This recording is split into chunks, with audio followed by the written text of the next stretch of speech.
Hello বন্ধুরা, দেখো আজকে আমি ফুচকা কোনটা কেমন স্বাদ সেটা জানার জন্যই আজকে আমি এই ভিডিওটা করছি। এটা যে মেয়ে নিয়ে এসেছিলো বলো না জোর করে যে এই ফুচকাটা খাবে বানায়, তো এটা ভেজেছি। এটা হচ্ছে এই একদম পাপড়ের মতো হয়েছে, জানি না কেমন স্বাদ। আর ওর মধ্যে যে প্যাকেটগুলো ছিল ওর জল এটা আর এইটা, এই দুটা, আর আলু সিদ্ধ মেয়ে বানাইছে। আর এটা হচ্ছে বাজার থেকে কিনে নিয়ে এসেছি, যেটা ভেতরে ই হয় এইটা, আর এই টক জল, আর এই হচ্ছে কেনা পাঁপড় যে দাদারা বানাইছে তাদের এটা। এখন খেয়ে দেখি যে কোনটা কেমন লাগছে, এটা কি আদৌ ভালো লাগছে। এটার দাম কিন্তু নিয়েছিল 45 টাকা।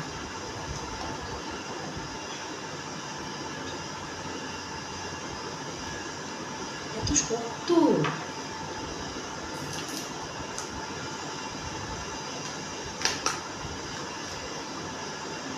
এত লঙ্কা,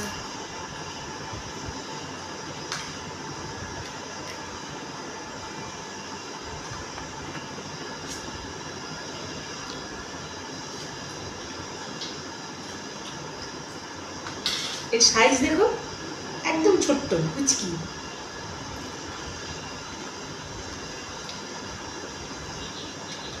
একদম হালকা বেকার, একদম পাঁপড় ভাজা, ওই যে ব্যাট পাঁপড়গুলো যে পাওয়া যায় সেই পাঁপড়, কিচ্ছু না, না কোনো স্বাদ আছে না কিছু না। এই জলের মধ্যে কি মিক্স করেছে, এত বাজে লাগছে জলটা খেতে।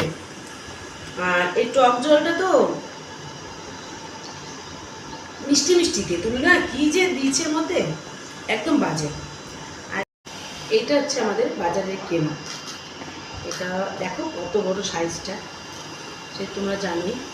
আর এই হচ্ছে কেনা আলু, ওই যে ওখানে যদি আলু সিদ্ধ দেয় মাখাই দেয় দাদারা সেটা। আর তার হচ্ছে এটা টক জল।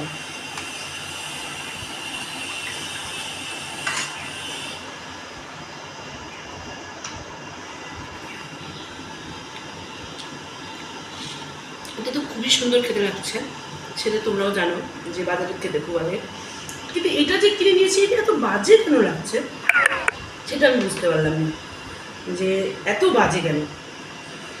তো এটাই আজকে ভিডিও, যে এটা তোমরা একদম ফালতু ডেকোরেশনে কেনো না, ওই বাজার থেকে কিনেছে এমন। জানি না তো স্বাদ কেন লাগে বাজার থেকে খেলে পরে।